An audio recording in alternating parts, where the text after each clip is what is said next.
प्रीति और आप देख रहे हैं वी एक्सपर्ट न्यूज़। इस वक्त हम वाराणसी के पांडेयपुर इलाके में उपस्थित हैं। जैसा कि हम सभी जानते हैं, लोकसभा चुनाव के नतीजों पर सभी की नज़रें टिकी हुई थी और कल लोकसभा चुनाव के नतीजे आ चुके हैं, जिसमें बीजेपी लगातार लुढ़कती हुई नज़र आ रही है। आज हम वाराणसी की जनता से बात करेंगे और जानने का प्रयास करेंगे कि क्या कहती है वाराणसी की जनता। क्या एनडीए की सरकार बनेगी या फिर वो लुढ़केगी। जैसा कि हम सभी जानते हैं कि यूपी में सबसे ज़्यादा सीट सपा ने ली है, सबसे ज़्यादा सीट सपा को मिली है, उसके बाद बीजेपी को। और वहीं बीएसपी की बात की जाए तो बीएसपी अपना खाता तक नहीं खोल पाई है और सबसे बड़ी पार्टी के रूप में सपा उभर कर सामने आई है। आइए हम यहाँ उपस्थित कुछ लोगों से बात करते हैं और जानने का प्रयास करते हैं कि क्या उनके मन में चल रहा है। सर, आपका परिचय? मेरा नाम विकास बाला महाराज है, मैं उत्तर प्रदेश सचिव हूँ। देखिए, क्या लगता है लोकसभा चुनाव के नतीजे को लेकर आप क्या कहेंगे? देखिए, लोकसभा चुनाव के नतीजे को लेकर मैं ये कहना चाहता हूँ, जिस तरह से रणभूमि में अर्जुन को घेरा गया था, उसी तरह से यशस्वी प्रधानमंत्री को घेरा गया था। हर तरीके से गठबंधन बनाकर उनके साथ चैन की तरह घेरा गया था। प्रधानमंत्री जी जनता कंफ्यूजन में थी कि मैं विकास की ओर वोट दूं कि जनता की ओर दूं, अपना मतदान किधर करूं। आज देखिए, सपा, बहुजन समाज पार्टी, एनडीए, जो भी गठबंधन ये लोग बनाए थे, एक सच्चे और सनातन धर्म के प्रति और आदित्य योगीनाथ और यशस्वी प्रधानमंत्री के कहीं न कहीं काम किए थे। 45 डिग्री सेल्सियस में इतना गठबंधन बनाने के बाद भी उनको उचित स्थान पर और राज्य सिंहासन पर बैठने जा रहे हैं। आइए हम इनसे बात करते हैं और इनसे भी पूछते हैं कि इनके मूड में क्या चल रहा है। सर, आपका परिचय? प्रवीण दुबे, हिंदू युवा शक्ति से कार्यालय संरक्षक। क्या लगता है जिस तरह से यूपी में सबसे कम सीट भाजपा को मिली है, उसको लेकर आप क्या कहेंगे? भाजपा को कम सीट, देखिए, कुछ तो रोजगार के मुद्दे हैं, जैसे रोजगार, लड़कों को भर्ती न होने का कारण सबसे है, और कुछ ऐसे भी कारण हैं जहां सही कैंडिडेटों को टिकट नहीं मिला है। बहुत सारे ऐसे जगह हैं, जैसे बलिया हो गया, प्रयागराज हो गया, ऐसे जगहों पे जो कैंडिडेट जीतने वाले थे उनको टिकट नहीं दिया गया। तो कुछ ऐसे भी रीजंस थे, इस वजह से भाजपा के सीट इस बार कम आए हैं। क्या लगता है कि सरकार बन पाएगी? बिल्कुल सरकार बन पाएगा। सरकार बन नहीं पाएगा, सरकार अब बन चुका है। अब कोई गठबंधन ये लोग कितना भी कर लें, लेकिन सरकार ये लोग नहीं बना पाएंगे। और मोदी जी पे मुझे पूरा भरोसा है, इस बार वो सरकार जरूर बनाएंगे अपना। विपक्षी पार्टी बीच में बोल भी रहे थे कि अली बाबा 40 चोर, अली बाबा एक तरफ 40 चोर एक तरफ, इस पर क्या कहेंगे?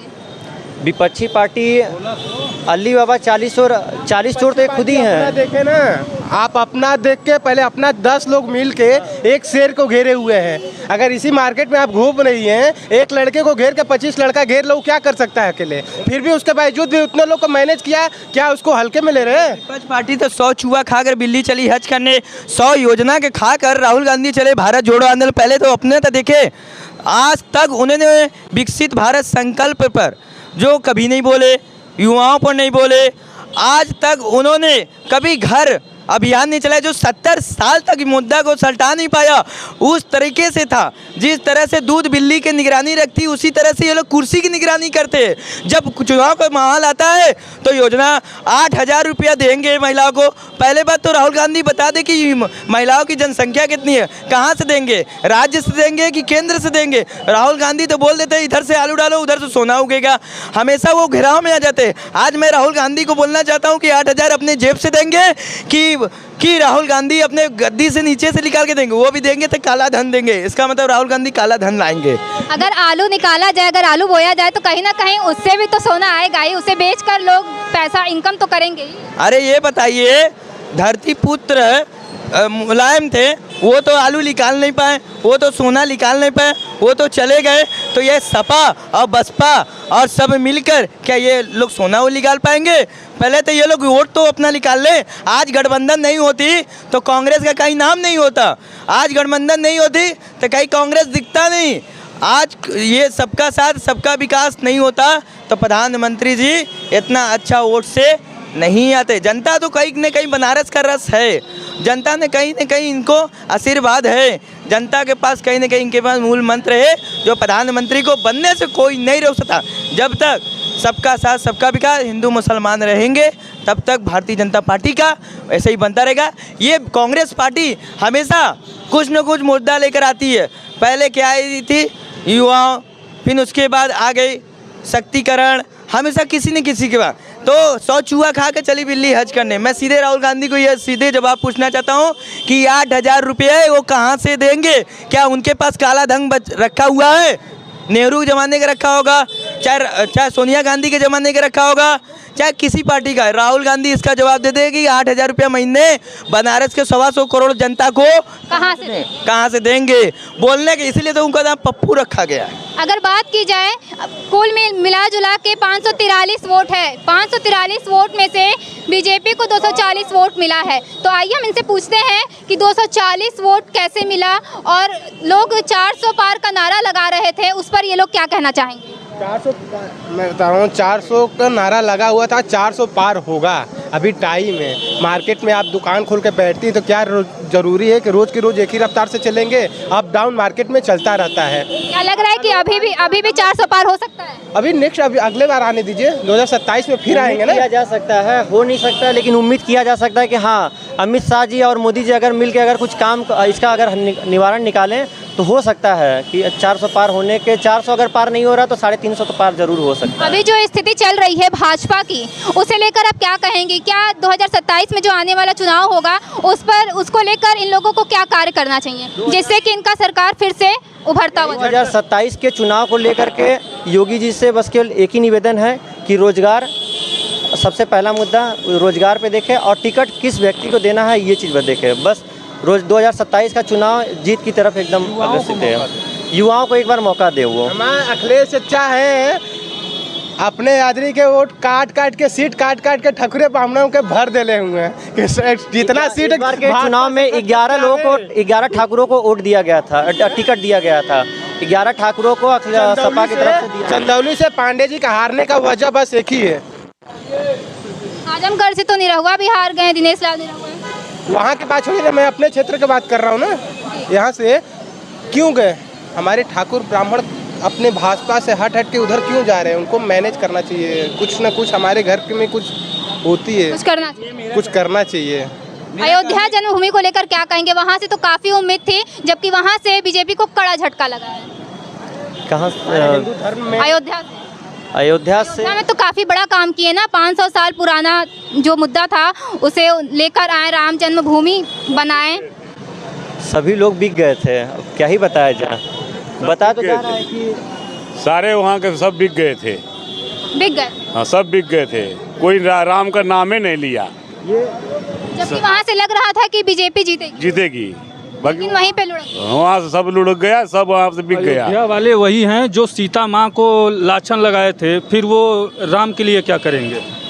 नहीं, ये बोल रहे हैं ना, हम पीछे से बोल रहे हैं ना। अयोध्या वासियों को वाकई में शर्म की बात है। उन्हें चुल्लू भर पानी में डूब के मर जाना चाहिए कि जिस व्यक्ति ने राम मंदिर बनवाया, सारी चीज़ें किया, उस व्यक्ति को वोट न दे करके इन्होंने बहुत बड़ी गलती किया हुआ है। अयोध्यावासी वाकई में शर्म की बात है ये। जब वो सीता जी को नहीं समझे, कठिन कुल्हाड़ी लेके लकड़ी या काटती थी, कठिन कर्म लिखे को वो काट नहीं पाती थी, ऐसी सुकुमारी कन्या को लाज लगाते, शर्म भी नहीं आती प्रजा को।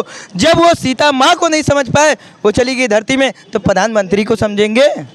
तो अयोध्यावासी को शर्म होना चाहिए, जाकर इतिहास उठा के पढ़े। जो इतिहास दबा था उसको प्रधानमंत्री ने उठाया। अब वो अयोध्यावासी क्या बात करेंगे?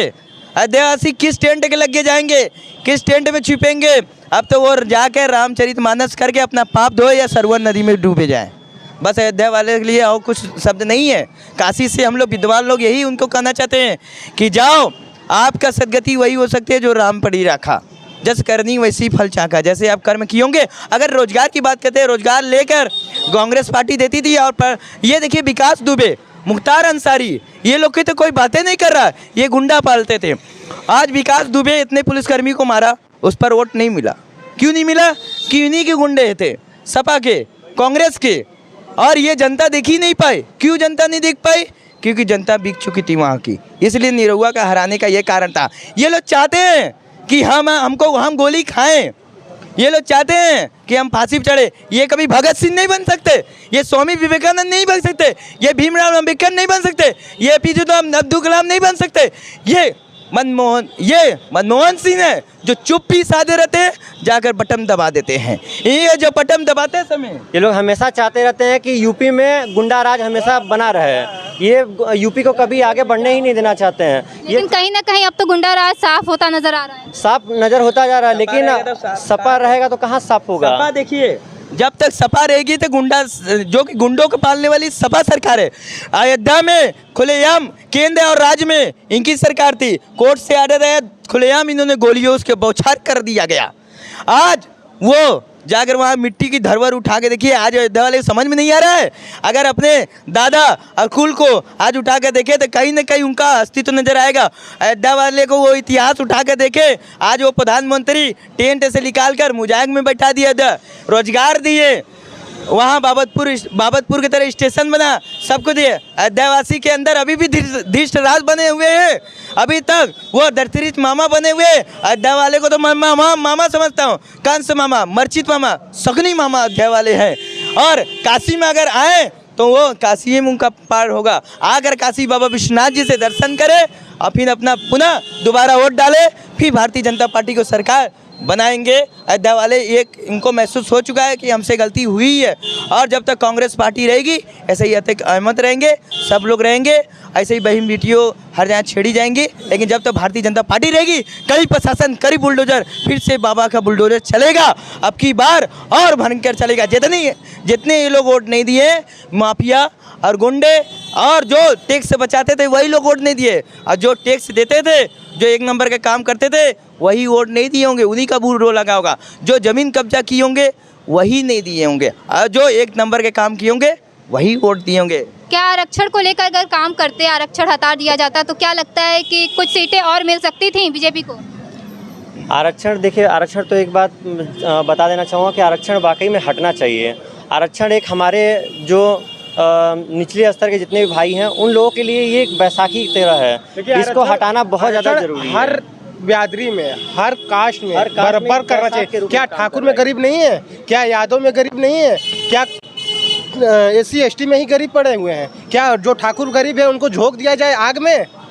बिल्कुल, बच्चे तो सारे ही मेहनत करते हैं, सभी भाई लाते हैं मिलना रिजल्ट। चाहिए, उनको मिलना चाहिए कि नहीं मिलना चाहिए? उनको क्यों नहीं मिलता है? आरक्षण हर बिरादरी में करे लगे, आरक्षण रहे, लेकिन हर बिरादरी में, हर कास्ट में जो भी आर्थिक रूप से आरक्षण होना बहुत ज़्यादा जरूरी है। देखिए आरक्षण कैसा होता है, आरक्षण एक छतरी होता है, आरक्षण एक तरीके से हमारा शस्त्र होता है, आरक्षण एक तरह से हमारे जीवन दान होता है, आरक्षण एक तरह से हमारा सबका साथ सबका विकास होता है। इसलिए प्रधानमंत्री इसकी बात कर रहे थे। आरक्षण के लोगों को, कुछ लोगों को समझ में नहीं आया, और आरक्षण जो पढ़ा लिखा होगा वही समझेगा। आरक्षण समझेंगे, उनको तो छतरी को पता ही नहीं है छतरी कहाँ है। आज तक कांग्रेस पार्टी जो है कभी किसी को छतरी दी, कभी किसी को घर दिया, कभी किसी को शौचालय दिया, हर स्त्री बाहर स्वच्छ में करना। भैया क्या बात करेंगे, हमें तो आज तक यही नहीं पता है वो कौन सा कास्ट के हैं।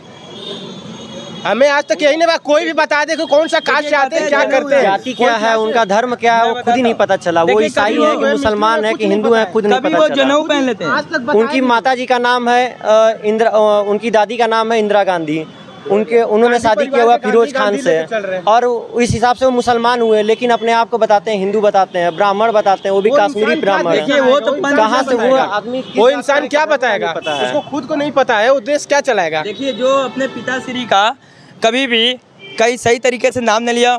बहन का बिया गया था वांडरा, गन्ना काटने वाले, डब छीलने वाले से। और आज बता दें कभी जनेऊ पहनते हैं, उनको पहले जनेऊ के बारे में पूछिए कि क्या पहनती के होता है। वो भी तो बाल ब्रह्मचारी या विवाह नहीं किए हैं। विवाह कैसे होगा? हिंदू से होगा कि मुसलमान से होगा कि वांडरा से होगा? तो वो कभी भी अपने पार्टी में, और सपा बात करती है कि उन्हीं के घर में ही बीजेपी है, उन्हीं के घर में ही बीजेपी है। तो पहले अपने घर में तो बीजेपी देख ले। और सपा हमेशा मुद्दों की आती है।